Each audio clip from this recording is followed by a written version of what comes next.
Olives, tournesol, colza, mais aussi cameline, lin, pépins de courge ou encore avocat.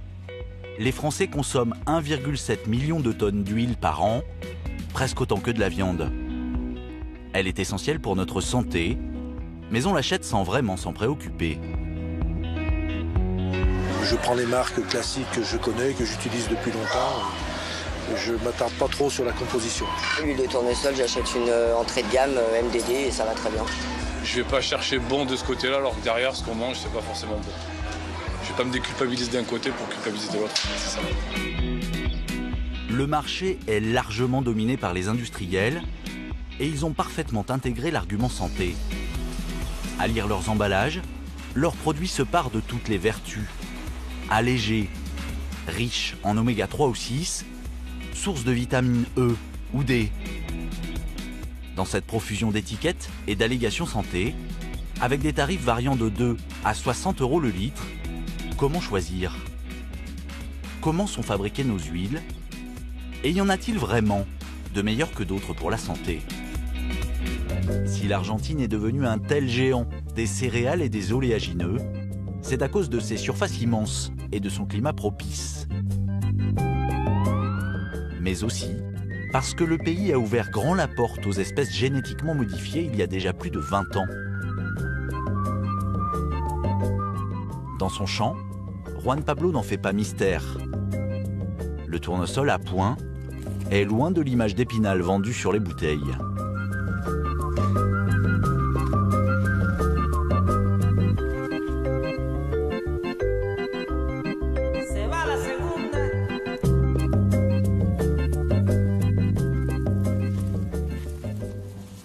Ici, ce qu'on a, c'est un tournesol commun qui va servir aux huileries. Le seul qui s'est développé et qu'on cultive, nous, c'est un tournesol spécial, le tournesol oléicole. Il a des capacités spéciales qui permettent de faire la récolte sans difficulté, comme ici, sans maladie. En fait, on avait beaucoup de gros problèmes de maladies sur les parcelles et ça faisait beaucoup chuter le rendement. Mais grâce aux nouvelles technologies, on a enfin réussi à cultiver sans maladie. En Argentine, les sols agricoles ont longtemps souffert des hautes doses de pesticides et d'insecticides de l'agriculture intensive. Jusqu'à ce que la révolution technologique, portée par les géants privés de la semence comme Monsanto ou Syngenta, leur livre des plantes génétiquement modifiées, plus résistantes aux maladies et aux pesticides, et surtout plus productives. Un champ comme celui-ci peut donner de 2500 à 3000 kg par hectare. De 2500 kilos à 3000 kilos por hectárea. Un rendement moyen jusqu'à 20% supérieur au meilleur rendement des cultivateurs français. Peu importe d'où elles viennent, les graines de Juan Pablo et d'autres agriculteurs vont être mélangées dans ces immenses silos. Elles seront vendues autour de 230 € la tonne aux huileries argentines. Ce sont elles qui transformeront ce tournesol génétiquement modifié en huile pour nos supermarchés.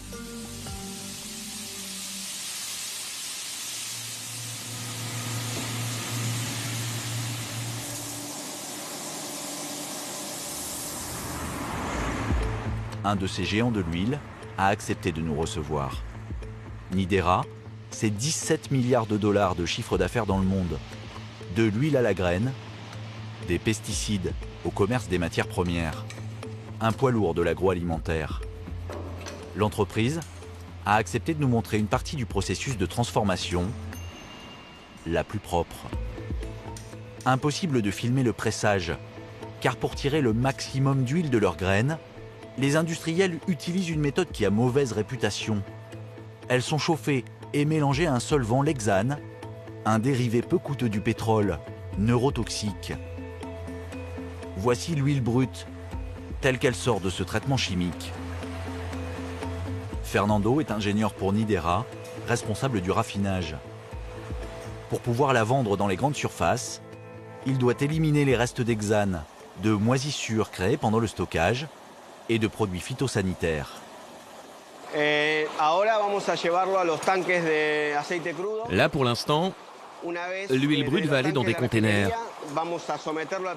Ensuite, elle sera soumise au processus de raffinage, puis on l'enverra dans des containers d'embouteillage. Enfin, elle sera mise en bouteille et vendue. Il va donc nettoyer l'huile. À partir de cette étape, nous n'en verrons plus une goutte. D'immenses cuves hermétiques, des kilomètres de tuyaux.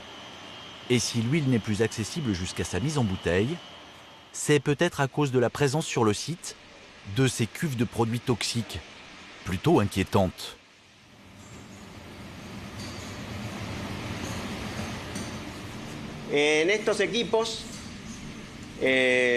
Dans cet équipement, la première étape du processus, c'est une centrifugeuse qui sépare d'un côté l'huile et de l'autre côté les contaminants. Ce sont les polluants qui sont dans l'huile qui viennent des traitements, des acides gras qui se créent au moment du stockage. Ce sont des acides gras qui donnent un arrière-goût amer à l'huile. Alors pour les neutraliser, on applique de l'hydroxyde de soude, de la soude caustique, qui est soluble dans l'huile et qui est séparé dans cette cuve. On s'occupe aussi des phosphates qui viennent de la fertilisation des champs. Évidemment, on les retrouve dans l'huile. On les enlève avec de l'acide phosphorique, parce qu'évidemment c'est un contaminant.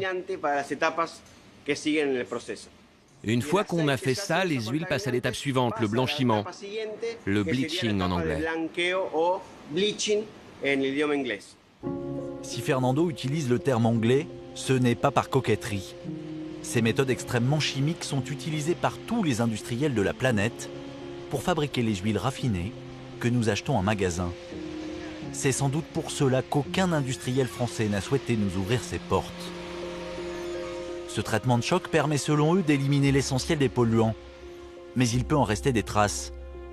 Le règlement européen permet par exemple de laisser jusqu'à 1 mg d'hexane par kilo d'huile.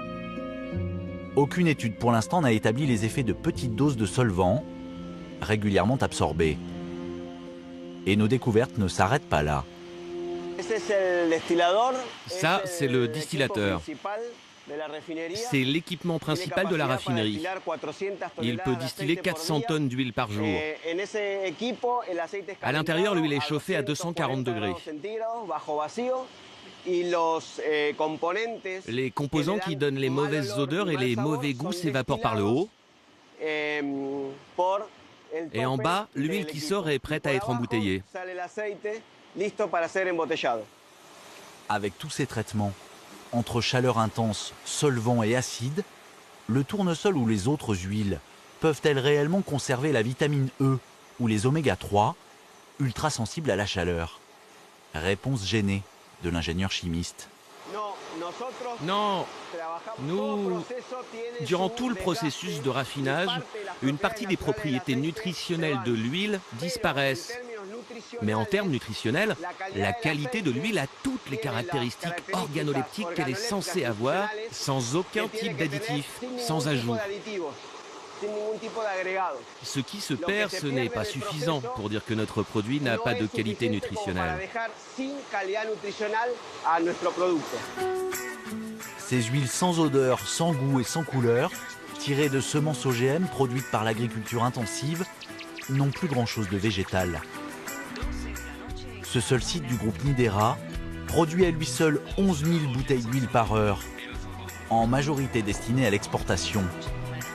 Ces huiles raffinées, tout comme celles fabriquées par les grands groupes français, vont finir dans les rayons de nos magasins, dans nos fritures, nos plats cuisinés industriels, vinaigrettes et mayonnaise. On les retrouve partout.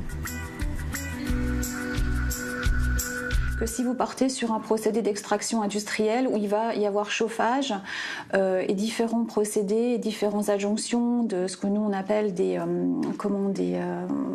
auxiliaires technologiques. Des solvants. Voilà, et différents types de solvants qui, bien entendu, vont détruire une partie de ces acides gras essentiels. Au point que pour le marché français, par exemple, les industriels réinjectent dans leurs huiles du colorant de la vitamine E ou des oméga-3 de synthèse. Ce n'est jamais précisé sur les étiquettes.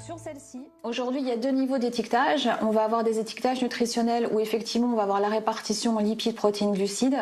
Et après, on va avoir un 2e niveau d'étiquetage où le fabricant peut préciser cette teneur, ce qui n'est pas une obligation en l'occurrence. C'est vraiment du bon vouloir de l'industriel et du producteur de détailler un maximum son étiquetage et notamment la quantité et la qualité des lipides contenus dans l'huile. Vu l'impact économique des allégations santé, si l'industriel ne marque rien, c'est que les quantités d'oméga 3 ou de vitamines sont bien trop faibles pour constituer un argument de vente.